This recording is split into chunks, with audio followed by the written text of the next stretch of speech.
மதுரை மாவட்டம் வடக்கே 12 கிலோமீட்டர் தொலைவிலே ஒத்தக்கடை அருகே அமைந்துள்ள அற்புதமான திவ்யதேசம் திருமோகூர் என்கிற மோகன க்ஷேத்திரம்.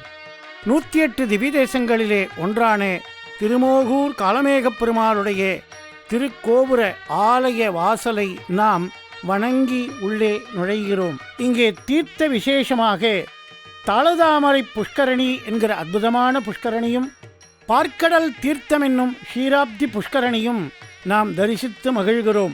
பார்க்கடலை கடைந்த பொழுது அசுரர்களை மயக்க திருமால் மோகினி வடிவம் எடுத்த க்ஷேத்திரம் இது.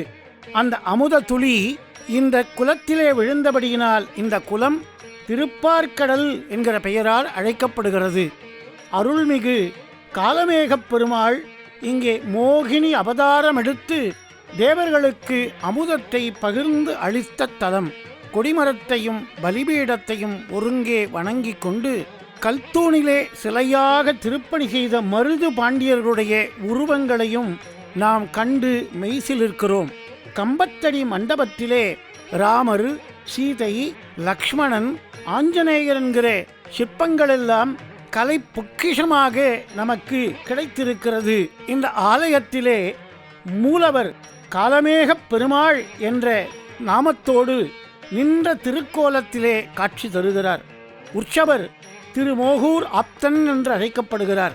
தாயார் மோகனவல்லி தாயார் என்று அழைக்கப்படுகிறாள். தாயார் படிதாண்டா பத்தினியாக தலத்திலே விளங்குகிறாள். திருக்கட்சி நம்பியையும் ராமானுஜரையும் கூரத்தாழ்வானையும் ஏக சிம்மாசனத்திலே இங்கே நாம் தரிசித்து மகிழ்கிறோம். அதுபோலே ஆழ்வார்கள் 12 ஏக சிம்மாசனத்திலே கருங்கற் சிற்பங்களாக கைகூப்பி நம்மை அழைக்கிறார். இங்கே நம்மாழ்வாருக்கு ஒரு சிறப்பு உண்டு. நம்மாழ்வார் பாடிய பிரபந்தங்களிலே திருவாய்மொழியிலே ஈற்றுப்பாசுரமாக கடைசி திவ்யதேசமாக இந்த திவ்யதேசத்திலேதான் பெருமாளுக்கு அருளிச்செயல் செய்திருக்கிறார். இதோ ஏக சிம்மாசனத்திலே நம்மாழ்வாரோடு சேனை முதலியாரோடு 12 ஆழ்வார்களையும் ஒருங்கே நாம் தரிசிக்கக்கூடிய பாக்கியத்தை பெறுகிறோம். நம்மாழ்வார் 10 பாசுரங்கள் இந்த திவ்யதேசத்திற்காக காலமேகப் பெருமாள் மேலே அருளி செய்திருக்கிறார். நாமடைந்தால் நல் அரண் நமக்கென்ற நல் அமரர் தீமை செய்யும் வல் அசுரரை அஞ்சிச் சென்றடைந்தால் காமரூபம் கொண்டு எழுந்து அழிப்பான் திருமோகூர் நாமமே நவின்று என்னுமின் எத்துமின் அமர்காள் என்று திருவாய்மொழியிலே நம்மாழ்வார் அற்புதமாக கொண்டாடுகிறார். 12 ஆழ்வார்களையும் 4000 திவ்ய பிரபந்தம் அருளி செய்த அருளாள பெருமக்களை இங்கே நாம் தரிசித்து மகிழ்கிறோம். குப்பிய கரங்களினாலே காலமேகம் போல், காலமேகம் என்றால் கருத்த மேகமானது மழையை எவ்வாறு வருஷிக்குமோ அதுபோல பகவான் தன்னை நாடி வரக்கூடிய பக்தர்களுக்கெல்லாம் காலமேகமாய் தன்னுடைய கருணையை வருஷிக்கிறான் என்று ஆழ்வார்கள் கட்டித்தருகிறார்கள்.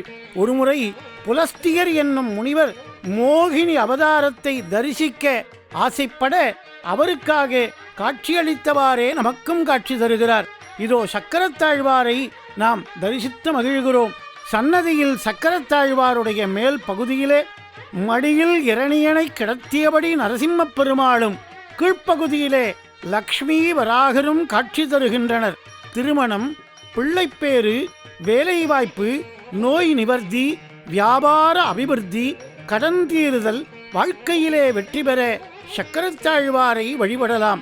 சக்கரத்தாழ்வாருடைய உற்சவர் விக்கிரகத்தில் 154 மந்திரங்களும் மூலவருடைய திருமேனியிலே 48 ஆதிதேவதைகளும் ஆவிர்பவித்திருக்கிறார்கள். 16 கரங்களிலே திவ்ய ஆயுதங்களுடன் அக்னி கிரீடத்துடன் ஓடிவரும் நிலையிலே காட்சி தரக்கூடிய சக்கரத்தாழ்வாருடைய பின்புறத்திலே நரசிம்மப் பெருமான் 4 திருக்கரங்களிலே திவ்ய ஆயுதங்களை தாங்கியபடி யோக நிலையிலே நமக்கு காட்சி தருகிறார். இந்த யோக நிருசிங்கனையும் சக்கரத்தாழ்வாரையும் காலமேகப் பெருமாளுடைய தலத்திலே நாம் கண்டு வழிபட நமக்கு வியாதிகளை நீக்கி ஆரோக்கியமான நல்ல வாழ்வினை இருவருமே தந்து அருளுகிறார்கள். உக்ரம் வீரம் மகாவிஷ்ணும் ஜ்வலந்தம் சர்வதோமுகம் நிருசிங்கம் பீஷணம் பத்ரம் மிருத்யும் மிருத்யும் நமாம்யகம் என்று சக்கரத்தாழ்வாரையும் நரசிம்மரையும் வணங்கியபடி கோவிலை வலமாக வருகிறோம். இந்த கருங்கல் கோவிலுக்கு திருப்பணியாக சின்ன மருது பெரிய மருது என்கிற மருது பாண்டியர்கள் திருப்பணியை செய்து தந்திருக்கிறார்கள். இப்பொழுது நாம் காளமேகப் பெருமாளுடைய கருவறை விமானத்தை தரிசிக்கிறோம். இந்த விமானத்திற்கு சதுர்முக விமானம் என்கிற திருநாமம் உண்டு. மோகினி அவதாரத்தின் போது காளமேகப் பெருமாள் அமரர்களுக்கு தேவர்களுக்கு அந்த அமுதத்தை கொடுப்பதற்காக தானே ஒரு பெண் வடிவம் தாங்கி அசுராதிகளை ஏமாற்றி அமரர்களுக்கு மோட்சத்தை தந்ததனாலே இந்த ஸ்தலம் மோக்ஷேத்திரம் என்றும் மோக்ஷபுரி என்றும் அழைக்கப்படுகிறது. அசுரர்கள் துன்பங்களை தாங்க முடியாத தேவர்களெல்லாம் இங்கே முறையிட வந்தபொழுது பெருமாள் ரங்கநாதனாக கள்ளநித்திரை கொண்டிருந்தார். அதனால் தேவர்கள் ஸ்ரீதேவி பூதேவியிடம் குறைகளை சொல்லிவிட்டு வர தாயார் இருவரின் தூண்டுதலால் பெருமாள் மோகினி வடிவம் கொண்டு அசுரர்களுக்கு அருளினார். அதனால் இந்த பெருமாளை பிரார்த்தனை சயனப் பெருமாள் என்றும் கூறுகிறார்கள். இப்பொழுது நாம் உற்சவமூர்த்தியை தரிசனம் செய்து கொண்டிருக்கிறோம். பக்தர்களுக்கு பஞ்ச ஆயுதங்களுடன் அருளை பொழியக்கூடிய சாலக்கிராம மாலையை அணிந்திருக்கிற இந்த உற்சவ மூர்த்தியானவர் நமக்கு ஆப்தன் என்கிற பெயரினால், ஆப்தன் என்றால் உற்ற துணைவன், உற்ற தோழன், நண்பன் என்று பெயர். எப்படி குருட்சேத்திர போரிலே அர்ஜுனனுக்கு ஒரு தோழனாக சாரதியாக குருட்சேத்திர தேரினை ஓட்டி வெற்றியை பெற்று தந்தாரோ, அதுபோல இவர் பக்தர்களுக்கு ஆப்தனாக உற்ற தோழனாக விளங்குகிறார் என்று நம்மாழ்வார் இந்த திவ்ய தேச திருப்பாசுரத்திலே செவிக்கிறார். கூத்தன் கோவலன் குதற்றுவல் அசுரர்கள் குற்றம் எத்தும் நங்கட்கும் அமரர்கள் முனிவர்கட்கும் இன்பம் வாய்த்த தன்பனை வலவயல் சூழ் திருமோகூர் ஆப்தன் தாமரை அடியன்றி மற்றிலம் அரணே என்று தெரிவிக்கிறார். ஆண்டாள் சன்னதிக்கு வருகிறோம். மார்கழி நீராடி நாராயணனே நமக்கே பறை தருவான் என்று மறுகழி நோன்பு நோற்று நாராயணனை கைத்தலம் கொண்டவள் இங்கே ஆண்டாள். இந்த சேத்திரத்திலே ஆண்டாளுக்கு சிறப்பு என்னவென்றால், தாயார் மோகனவள்ளி தாயார் படிதாண்டா பத்தினியாக அவள் சன்னதிக்குள்ளேயே நின்ற திருக்கோலத்திலே இருப்பதனாலே இங்கே ஆண்டாள்தான் திருக்கல்யாண உற்சவத்தை பெருமாளோடு சேர்ந்து கண்டு மகிழ்கிறாள். பங்குனி உத்திரம் ஒரு நாள் மட்டும் தாயார் பெருமாள் சன்னதியிலே சேர்த்தியாக நமக்கு சேவை தருவார். மோகனவள்ளி தாயார் சன்னதியை விட்டு வெளிவருவதில்லை என்பதால் வைகாசி பிரம்மோற்சவத்திலே காளமேகப் பெருமாள் இந்த ஆண்டாளுடைய மாலையை அணிந்தபடி சேர்த்தியாக அருள்பாலிப்பார்.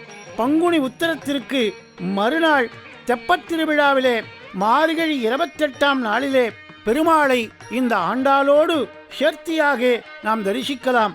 வைகாசி பிரம்மோற்சவத்தின் 8ஆம் நாள் மற்றும் மாசி மகத்தில் பெருமான் மோகினி அலங்காரத்தில் அருள் தருகிறாள். மாசி மகத்தன்று ஒத்தக்கடை நரசிம்மர் கோவிலுக்கு பெருமாள் எழுந்தருளி அன்று இரவு கருட சேவையுடன் கஜேந்திர மோட்சம் கண்டருளுகிறார். இப்பொழுது மோகனவள்ளி தாயாரை நாம் தரிசித்து மகிழ்கிறோம். மோகூர் என்ற இந்த தலத்திற்கு நாயகியாக நாராயண பெருமாளாகிய காளமேகப் பெருமாளுடைய மகாலட்சுமி தாயாராக மற்ற கஜங்கள் இரண்டு புறம் கங்கையை வருஷிக்க நடுவிலே அந்த மலர்ந்த தாமரை மேலே அமர்ந்த செல்வியாக நமக்கு மோகனவள்ளி தாயார் காட்சி தருகிறாள். இங்கே தலவிருட்சமாக வில்வமரம் அமைந்திருப்பதனாலே தாயாருக்கு வில்வத்தினாலே அர்ச்சனை செய்வது சிறந்ததாக கருதப்படுகிறது. எந்த பக்தரொருவர் தாயாரை அணுகினாலும் கல்யாண வரத்தை தந்தருளக்கூடிய மோகனவள்ளி தாயாரை வணங்கிக் கொண்டு கருடாழ்வாருடைய சன்னதிக்கு வருகிறோம். அவரை வணங்கிக் கொண்டு ராமரும் சீதையும் ஒரே தூணிலே இணைபிரியாத தம்பதியராய் நமக்கு செவிதாதிக்கிறார்கள். இத்தலத்திலே மன்மதன் வழிபாடு உண்டு. முன்மண்டபத் தூணிலே மன்மதன் ஸ்ரீ ரதிதேவி சிற்பங்கள் உள்ளன. அழகின்மையால் திருமணம் கைகூடாதவர்கள் மன்மதன் ரதிக்கு சந்தனம் பூசி நெய்தீபம் ஏற்றி கல்கண்டு பிரசாதம் படைக்க திருமணம் கைகூடும் என்பது நம்பிக்கை. இந்த திவ்யதேசத்தினுடைய மூலவர் திருநாமம் காளமேகப் பெருமாள். சப்த மேகங்களில் நீருண்ட கார் மேகம்தான் நமக்கு மழையை கொடுக்கும். அதுபோல் பக்தர்களால் நமக்கு கருணைங்கிற மழையை பொழினால் இந்த பெருமானுக்கு காளமேகப் பெருமாள்னு பேர் ஏற்பட்டது. ஆதியில் 33 கோடி தேவர்களுக்கு பெருமாள் பிரத்யக்ஷம். நம்மாழ்வார்க்கு மோட்சம் கொடுத்த திவ்யதேசம். எம்பெருமான் நம்மாழ்வார் திருவாய்மொழி 10ஆம் பத்தல் முதல் பதியத்தில் 11 பாசனங்கள் இந்த திவ்யதேசத்தை மங்களாசாசனம் செய்துள்ளார். திருமங்கை ஆழ்வார் சிறிய திருமடல்ல ஸ்ரீராரும் மாலிரஞ்சோலை திருமுகூர் என்று அழகர் கோவில் திவ்யதேசத்தையும் திருமுகூரையும் சேர்த்து ஒரே வரிகளை மங்களாசாசனம் பண்ணியிருக்கார். இந்த திவ்யதேசத்திலே எம்பெருமான் மோகினி அவதாரம் எடுத்ததாக ஸ்தல புராணம். உற்சவ திருநாமம் ஆப்தன் சொல்லி மங்களாசாசனம் பண்ணார். ஏன் அப்படி சொல்கிறார் அப்படின்னா, காலமேக பெருமாள் மோட்சத்துக்கு வழிகாட்டுற பெருமாள். அதனால் சேவிக்கிறவாளுக்கு இப்போ உள்ள காலத்துக்கு நண்பனாகவும், இந்த சரீரத்தை விட்டு ஆத்மா பிரிந்து போகிற காலத்தில் நமக்கு சொர்க்கத்துக்கு வழிகாட்டக்கூடிய பெருமாளாகவும் மங்களாசாசனம் பண்ணியிருக்கார். ஆப்தன் என்கிற திருநாமத்தோடு நமக்கு காட்சி தரக்கூடிய உற்சவமூர்த்தியை காலமேகப் பெருமாளை நாம் இப்பொழுது தரிசித்து கொண்டிருக்கிறோம். இவர் ரங்கநாதனைப் போலவே அபயக்கரத்தினாலே தம்முடைய திருவடிகளை காட்டிக்கொண்டு கடிகாகஸ்தத்தை இடுப்பிலே வைத்தபடி கையிலே கோதண்டத்தையும் தாங்கியபடி நின்ற திருக்கோலத்திலே நமக்கு காட்சி தருகிறார்.